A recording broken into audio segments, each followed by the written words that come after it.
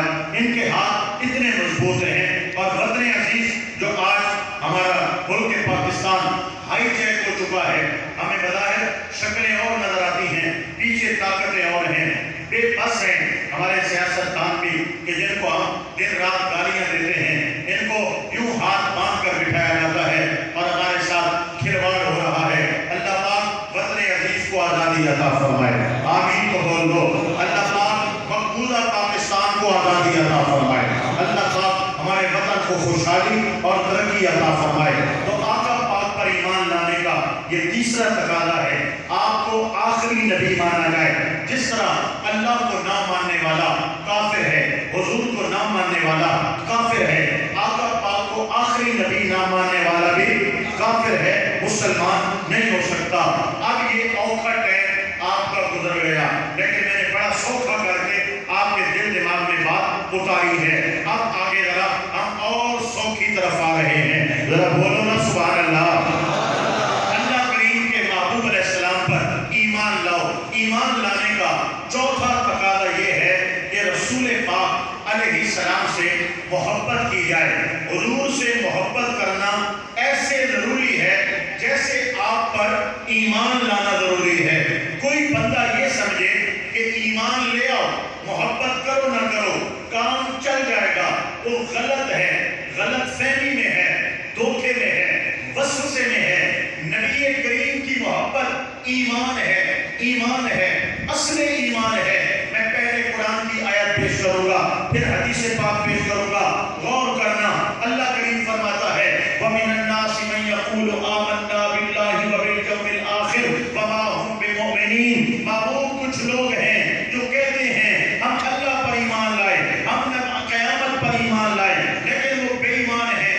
وما اور نہیں ہیں, ہم اور وہ بِمُؤْمِنِينَ مومن ایمان والے. معروف وما ہم بِمُؤْمِنِينَ وہ مومن نہیں ہیں. مولا کلمہ پڑھا ہے, نماز پڑھتے ہیں, تلاوت کرتے ہیں, قرآن پڑھتے ہیں, بے ایمان کیوں ہیں؟ فرمایا کلمہ پڑھا ہے, ان کے دلوں میں محبت مصطفیٰ نہیں ہے. حضور کی محبت یہ ایمان ہے. آئیے آیت کو سن لی. اب میں اس کے ساتھ اسی مضمون کی حدیث مبارکہ پیش کرتا ہوں تاکہ بات واضح ہو جائے. میرے آقا پاک علیہ السلام نے فرمایا لا یؤمن احدکم, تم میں سے کوئی بندہ مومن نہیں ہو سکتا. الفاظ پہ غور کرنا, لا یؤمن مومن نہیں ہو سکتا. احد کوئی ایک بندہ نہیں, تم میں سے کوئی بندہ مومن نہیں ہو سکتا. آگے شرط لگائی, حتی, یہ شرطیہ ہے, شرط ہے, جب تک لا یؤمن احدکم حتی اکون احب الیہ, اکون میں ہو جاؤں, احب زیادہ محبوب الیہ اس کو, جب تک میری محبت اس کے دل میں بیٹھ نہ جائے. کتنی من والدہ, والدین سے بھی زیادہ, والدہ اور اولاد سے بھی زیادہ, والناس اور کل کائنات سے زیادہ. فرمایا مومن نہیں ہوگے جب تک ماں, باپ, اولاد, کائنات سے بڑھ کر محمد کریم سے محبت نہیں کرو گے. لا ایمان لمن لا محبت له, بے ایمان ہے جس کے دل میں میرے محمد کی محبت نہیں ہے.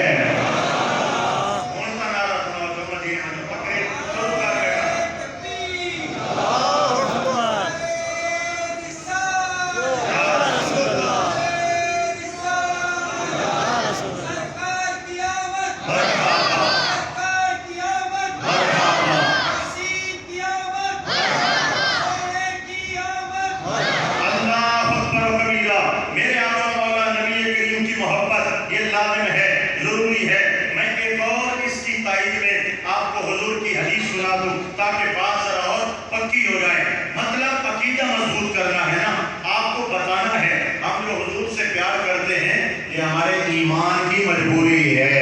ایمان رہتا نہیں ہے آقا پاک سے محبت نہ کی جائے. لہذا میں ایک اور حدیث مبارکہ سنانے لگا ہوں. آقا پاک علیہ السلام نے یہی فرمایا مجھ سے محبت کرنا ضروری ہے. حضرت عمر بن خطاب کھڑے ہو گئے, عرض کیا یا رسول اللہ میرا سوال ہے. فرمایا پوچھو.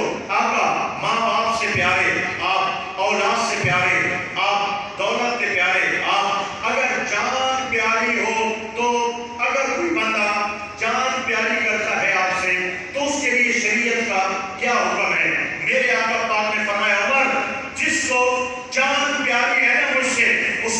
نامکمل ہے، وہ بے ایمان ہے جو مجھ سے جان پیاری کرے۔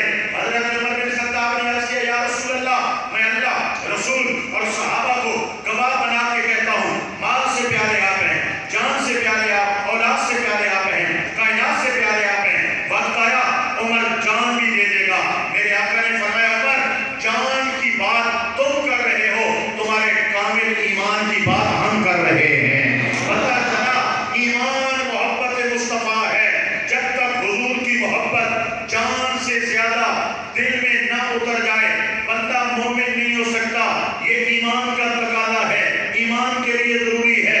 لہذا میرے بھائیوں، آؤ ہم صحابہ کرام سے روشنی لیتے ہیں، میرے رسول سے کتنی محبت کرتے ہیں۔ حضرت خبیب بن عدی رضی اللہ تعالیٰ عنہ، ایک ایسا موقع آیا کہ مسلمانوں اور کافروں کے درمیان جنگ ہوتی ہے، تو کافروں نے حضرت خبیب بن عدی کو زندہ گرفتار کر لیا اور لے گئے مکے میں، اور مکے کے ایک کھلے میدان کے اندر آپ کو کھڑا کر دیا اور آپ کو رسیوں سے باندھا، دستہ دار پہ کھڑا کیا، رسیوں پہ باندھا، اور ابو جہل نے، ابو لہب نے پورے مکے میں اعلان کرایا، اے مکے والو، آؤ آج مسلمانوں نے آج تک تمہارا جتنا نقصان کیا ہے اس کا بدلہ لے لو۔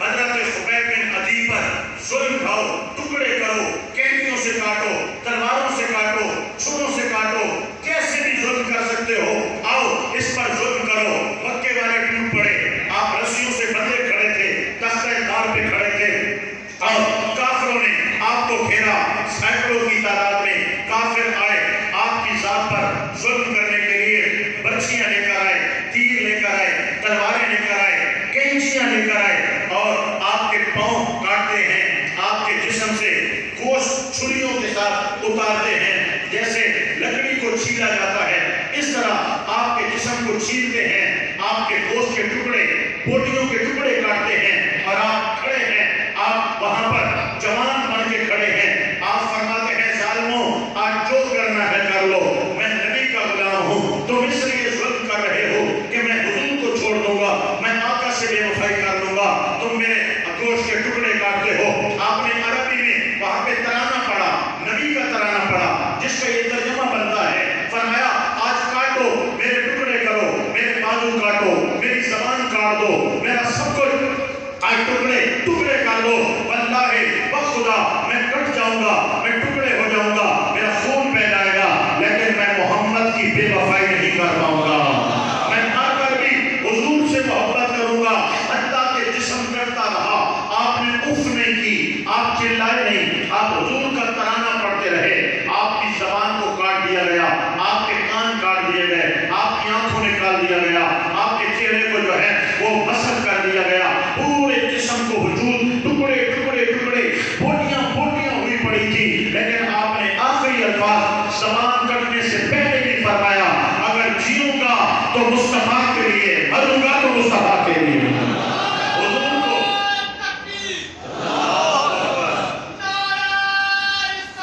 یا رسول اللہ،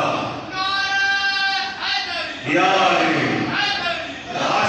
ماشاء اللہ، رمضان بھائی نعرے بڑے میں بیٹھا، ایک بندہ اور ہی نعرہ نہ نکلا ہے، اللہ پاک برکت فرمائے، یہ تقریر مکسی میں گچار اور ہی نکلا، سبحان اللہ تو بول دو۔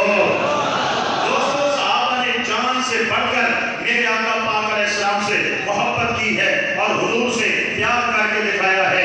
اللہ اکبر۔ حضرت سیدنا خباب، یہ خبیب تھے، حضرت خباب رضی اللہ تعالیٰ عنہ، آپ کا کی کمر دیکھی، حضرت عمر بن خطاب نے فرمایا، اے خباب، آپ کی کمر پہ سفید داغ ہیں جیسے جلایا گیا ہو، آپ رو پڑے، اے امیر المومنین، یہ حضور کی محبت کے داغ ہیں۔ کیسے داغ ہیں؟ کہا، جب میں نے کلمہ پڑھا مجھے کافروں نے پکڑا، کوڑوں سے مارا، نبی کا در چھوڑ دو، نہیں چھوڑوں گا، مجھے صحراؤں میں لٹایا، حضور کو چھوڑ دو، نہیں چھوڑوں گا، سینے پہ گرم پتھر رکھے، آقا پاک کو چھوڑ دو، نہیں چھوڑوں گا۔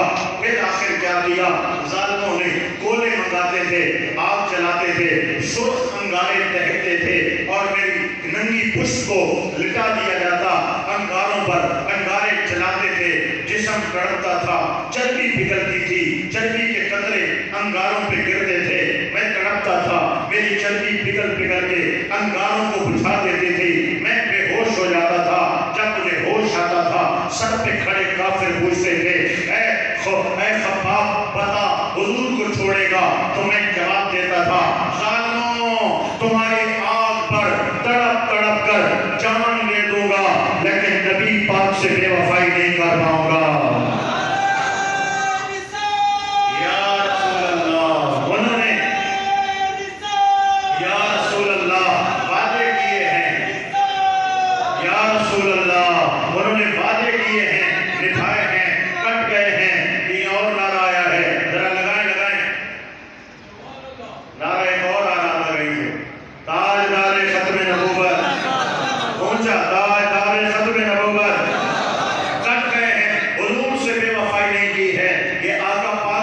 ایمان کا تقاضا ہے. ماں باپ بعد میں ہیں, اولادیں بعد میں ہیں, کائنات بعد میں ہے. ایک شخص کا واقعہ سناؤں, آپ سنیے گا.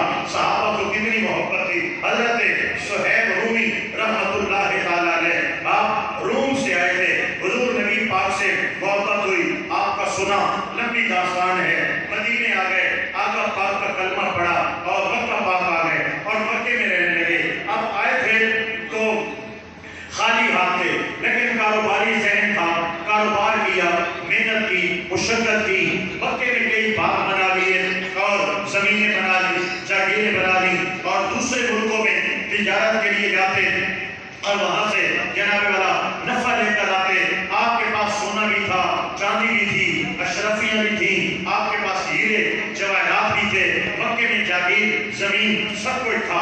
اب ایسا ہوا اللہ کے رسول علیہ السلام نے اعلان کر دیا کہ مکہ پاک چھوڑنا ہے اور مدینہ طیبہ آباد کرنا ہے. تمام صحابہ کرام کچھ حبشہ گئے ہوئے تھے, وہاں سے پہنچ گئے مکہ پاک اور کچھ مکہ پاک سے مدینہ پہنچ گئے اور کچھ مکہ سے مدینے چلے گئے. تو نبی کریم علیہ السلام کے اس نوکر نے بھی جب سنا کہ حضور فرماتے ہیں کہ اب یہاں سے جانا ہے تو یہ نہیں سوچا میرے تو یہاں باغ ہیں, میرے تو یہاں زمینیں ہیں, جائیدادیں ہیں. اب کافروں نے خریدنی تھوڑی تھی, انہوں نے جانا تھا, انہوں نے قبضہ کر لینا تھا. جیسے ہندوستان پاکستان جدا ہوئے تھے, جو یہاں سے گئے یہاں پر قبضے ہو گئے, جو وہاں سے آئے وہاں پہ قبضے ہو گئے. تو جب ہجرت ہوتی ہے تو پچھلے قبضہ کر لیتے ہیں. اب آپ کی زمینیں, جائیدادیں, باغات قبضہ ہی ہو جانا تھا, آپ نے چھوڑ دیا.